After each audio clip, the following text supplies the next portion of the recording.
Saya sebenarnya bekerja atau menjadi ketua pengarah hampir 9 tahun. Saya adalah ketua pengarah yang ke-13 daripada 19 orang yang ada sekarang ni. RFN 1 dan 2, Dasar Perbandaran Negara, semua RSN disediakan pada masa ini.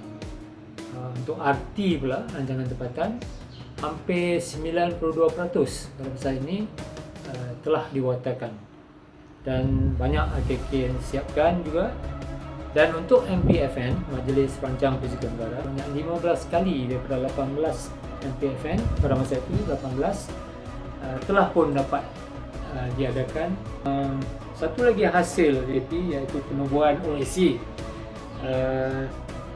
Saya masih ingat banyak pegawai-pegawai perancang yang dihantar ke OAC, dan ini dapat menolong mengendalikan atau menyumbang pada penambahbaikan sistem penyampaian. Hasil yang berikutnya ialah NKRA Bandar Selamat, yang mana telah disediakan dengan kolaborasi Kementerian Dalam Negeri, yang telah berjaya mengurangkan jenayah. Dan yang last but not least, barang diingat yang jabatan pada masa ini, pada masa era ini, telah mendapat pensijilan MS ISO 9001-208 bagi skop rancangan bandar dan desa. A salute to all planners. Semoga Allah berikan hidayah dan kekuatan pada kita semua untuk teruskan kerja baik ini demi negara, rakyat dan agama.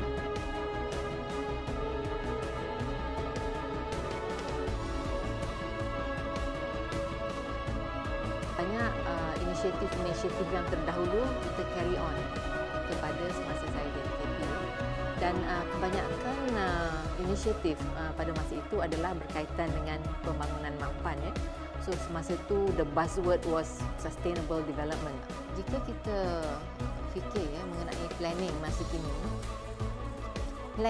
we are planning in an uncertain world. We are planning in an uncertain world, di mana kita perlu ada policy yang more flexible perhaps, untuk kita cater for changing needs untuk changing community dynamics, changing disruption, we are talking about disruptive technology, inovasi dan sebagainya.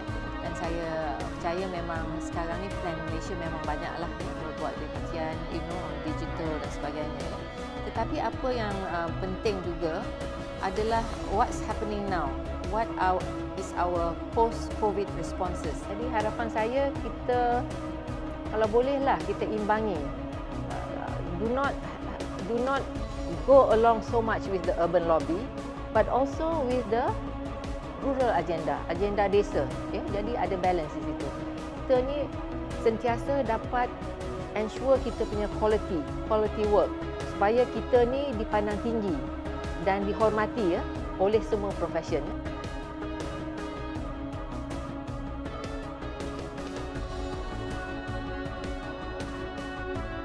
Mengenai nama ataupun penyenamaan semula Plan Malaysia ni daripada Jabatan Perancangan Bandar dan Desa, sebenarnya saya lama berniat untuk mengubahnya, tetapi saya rasa ianya hanya berlaku apabila saya menjadi ketua pengarah pada masa itu pada tahun 2016.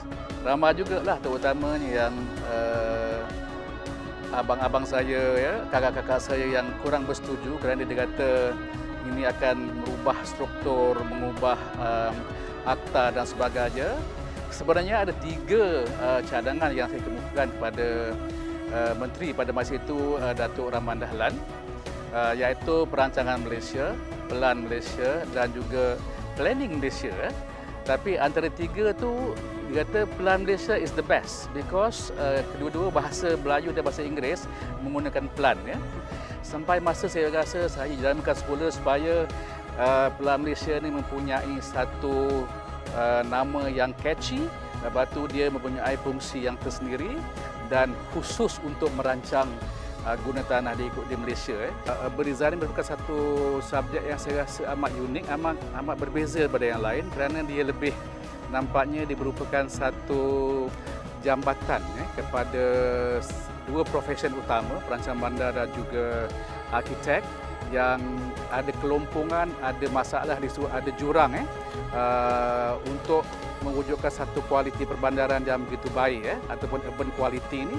Dan sebab itulah diwujudkan urban design sebagai satu jambatan ataupun bridge to link these 2 subject matter lah, urban planning dan architecture. Saya amat mencintai profesion saya dan saya mahukan supaya profesion perancang bandar ni sentiasa relevan sampai bila-bila. Saya tak percaya perancang bandar akan terkubur satu masa nanti. Tidak akan. Selagi ada manusia, selagi ada bandar, selagi ada habitat dan sebagainya, perancang bandar is always relevant. Tapi kita kena sesuaikan dengan peredaran masa dan apa yang ada pada masa itu.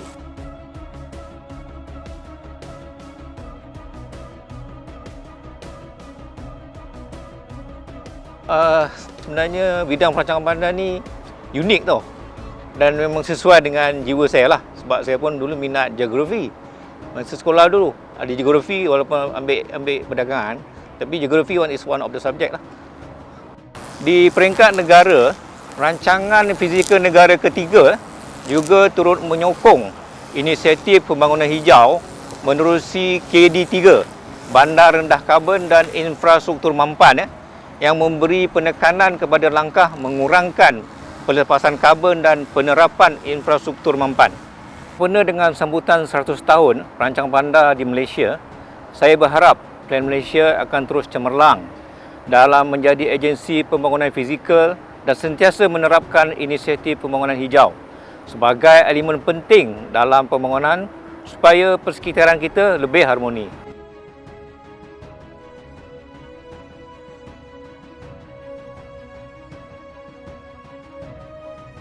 Macam mana saya boleh pilih perancang bandar? Masa saya kat sekolah dulu, saya ada seorang senior ni lah. Kita panggil dia Kak Mimi lah. Mimi buat apa? Cakap, dia kat ITM masa tu. I take town planning. I kata, town planning tu apa dia? Kan? So dia cerita lah, best kibah dia cakap. Kita dalam kelas kurang. Kita banyak outdoor. Kita banyak buat praktikal, kita banyak pergi ukur sana, ukur sini, jumpa orang, interview sana, interview sini. Kelas tak banyak. Kelas ada few subjek kita kena ambil. Saya kata, saya sukalah macam tu sebab saya tak suka mugging subjects. I think planning tu is something that you, kalau nak buat go into planning, you must be someone yang you love people lah. You love people, you love the, you want to understand the people kan. So saya rasa itu yang ada pada saya.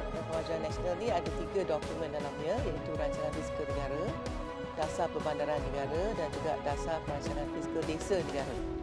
Dan ketiga-tiga dokumen ni kita lancarkan sekali pada tahun 2017. Hasrat kita ialah kita nak menyediakan satu dokumen di peringkat nasional. Kalau di negeri kita ada rancangan struktur, rancangan tempatan, rancangan kawasan khas. So kita merasakan pada peringkat nasional perlu ada satu dokumen yang merangkumi semua dasar-dasar di agensi-agensi kerajaan yang lain yang kita translate atau kita terjemahkan dalam bentuk spasial ataupun fizikal. Masa tu kita juga melihat dari segi peringkat global. Pada masa tu kita baru ada Sustainable Development Goals dan juga the New Urban Agenda.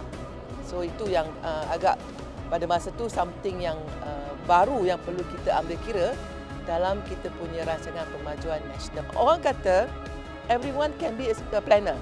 Yes. You can plan, but not everyone can be a town planner. You can buat economic planning, you can buat social planning.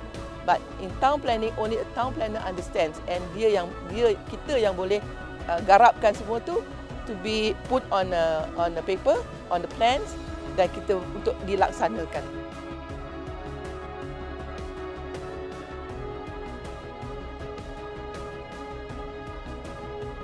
Saya dipilih untuk khusus perancang bandar dan sehingga itu saya menjadikan profesion perancang bandar itu sebagai satu kejayaan. Dari mula-mula bekerja sampailah saya pencen. Bandar pintar ataupun lebih dikenali sebagai Smart City merupakan satu evolusi baru dalam pengurusan dan perkhidmatan bandar bagi menangani isu-isu dan juga cabaran perbandaran dan ke arah menjadikan bandar-bandar lebih mampan ataupun livable ataupun lebih berdaya huni. Dan pendekatan ini sebenarnya bukanlah baru. Dia selaras juga dengan perkembangan evolusi industri 4.0 ataupun 4IR yang mana merancakkan lagi teknologi ICT seperti Internet of Things, Big Data, Artificial Intelligence, sistem maklumat geografi, di mana kita akan mengubah keadaan semasa bandar sedia ada atau bandar baru kepada ciri-ciri bandar pintar. Hanya bermula sejak tahun 1965 lagi. Selepas pembangunan Putrajaya, Plan Malaysia terus ke hadapan dengan menubuhkan unit bandar pintar pada tahun 2018. Di mana sumbangan awal menjadi sebagai sebahagian daripada think tank Kementerian Perumahan dan Kerajaan Tempatan dan telah pun diberi tugas untuk merangka satu rangka kerja bandar pintar 2019-2025. Komitmen Plan Malaysia dalam bandar pintar alhamdulillah diperluaskan lagi sebenarnya dengan usaha-usaha untuk membangunkan sistem perbandaran bersepadu yang juga dikenali sebagai Malaysian Urban Observatory ataupun MUO, iaitu big data tadi untuk memapar, memantau, menganalisis berdasarkan data-data perbandaran, termasuklah sebagai sokongan kepada sistem membuat keputusan based kepada senario based spatial planning ataupun spatial modelling dan sebagainya.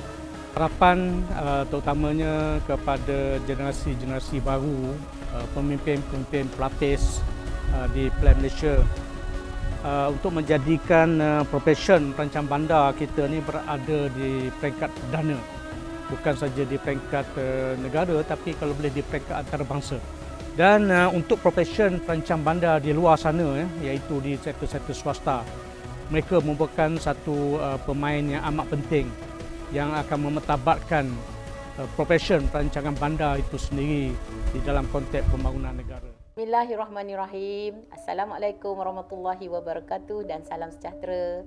Saya bagi pihak pengurusan dan seluruh warga Plan Malaysia merakamkan setinggi-tinggi penghargaan dan ucapan terima kasih yang tidak terhingga kepada semua barisan mantan-mantan ketua pengarah Jabatan Perancangan Bandar dan Desa Semenanjung Malaysia, iaitu now dikenali sebagai Plan Malaysia, di atas segala sumbangan, komitmen dan pengorbanan yang telah dicurahkan semasa menerajui jabatan ini. Usaha kepimpinan dan tauladan yang diberikan oleh Yang Berbahagia Datuk-Datuk dan Datin Paduka telah menonjolkan jabatan ini sebagai satu organisasi peneraju di dalam perkhidmatan perancangan bandar dan desa ke arah kesejahteraan dan kemakmuran negara. Ini dapat kita lihat melalui pelbagai pencapaian dan kejayaan hasil daripada aktiviti perancangan yang meliputi perancangan kawasan luar bandar, termasuklah pertempatan-pertempatan felda, pertempatan orang-orang asli, perancangan kampung-kampung baru, perancangan pekan-pekan kecil dan sederhana, serta bandar-bandar baru dan hinggalah kepada bandar-bandar utama di dalam negara kita. Dan ini juga seterusnya kepada perancangan yang lebih strategik di peringkat daerah, negeri dan nasional. Peranan perancangan bandar ini telah dilaksanakan melalui penyediaan rancangan-rancangan pemajuan, rancangan-rancangan wilayah, pelan-pelan tindakan, penyediaan garis-garis panduan perancangan, kajian-kajian penyelidikan, serta dengan pemekasaan peranan perancangan bandar kita ni melalui pindaan-pindaan kepada Akta Perancangan Bandar dan Desa 1976 serta penyediaan pelan pembangunan di peringkat nasional. Ini sesuai dengan peredaran masa atau zaman dengan adanya perubahan teknologi bagi kita memenuhi keperluan semasa dan perubahan gaya hidup masyarakat yang telah berlaku. Seiring dengan perkembangan semasa, kemajuan dalam sains dan teknologi telah juga kita aplikasikan dan kita adaptasikan dalam penyampaian perkhidmatan perancangan bandar dan hala tuju jabatan ke arah ataupun membawa jabatan kita ke satu tahap yang lebih tinggi. Perkara ini telah dimanifestasikan melalui inisiatif-inisiatif seperti perancangan sistem maklumat ataupun the planning for information system yang telah kita perkenalkan atau diperkenalkan oleh mantan-mantan ketua pengarah sewaktu itu, seperti adanya Land Use Portal, Planning Geodata Center dan Integrated Planning Land Use Information System seperti iPlan. Okey, melalui sistem yang disediakan, maklumat-maklumat perancangan bandar dapat kita kongsi dan kita guna untuk kita menghasilkan satu perancangan yang lebih sistematik dan juga berkesan. Bersesuaian dengan era digitalization, jabatan telah mengambil pelbagai langkah yang masih ataupun lagi ke hadapan untuk kita membangunkan sistem Malaysian Urban Observatory iaitu MUO, di mana MUO ini akan menjadi satu platform yang akan membantu kita dalam kita membuat proses membuat keputusan perancangan berdasarkan kepada bukti-bukti atau dalam bahasa Inggerisnya evidence based planning dan juga informed decision making. Di samping itu, ianya juga akan memudah cara kita di dalam membuat perancangan dan pelaksanaan inisiatif-inisiatif seperti smart city planning dan sebagainya. Tahun 2021 ini merupakan satu titik sejarah di mana profession perancang bandar di Malaysia telah mencapai 100 tahun. Profession kita ini telah menjadi semakin matang dengan pengalaman yang telah kita alami dalam pelbagai fasa dan garis masa pelaksanaan. Alhamdulillah, jabatan akan kekal relevan memainkan peranan di dalam menerajui perancangan spasial dan guna tanah di peringkat tempatan, di peringkat negeri dan di peringkat negara serta turut akan berkembang di peringkat antarabangsa ataupun di peringkat global. Video ringkas yang diterbitkan ini adalah satu bingkisan terindah daripada kami Barisan Pengurusan dan Warga Plan Malaysia yang kami titipkan khusus buat semua mantan ketua-ketua pengarah yang sudah pasti tidak terbalas jasa dan pengumadan yang telah dicurahkan. Semoga usaha kecil ini menjadi tatapan generasi baharu warga kerja di Plan Malaysia yang tidak berkesempatan berkhidmat dengan kesemua mantan-mantan yang berbahagia Datuk-Datuk dan Datin Paduka. Di kesempatan ini juga kami titipkan doa dan dikirimkan Al-Fatihah kepada mantan ketua pengarah yang telah pergi menghadap Ilahi meninggalkan kita. Didoakan semoga rohnya dicucuri rahmat dan ditempatkan bersama mereka para solehin.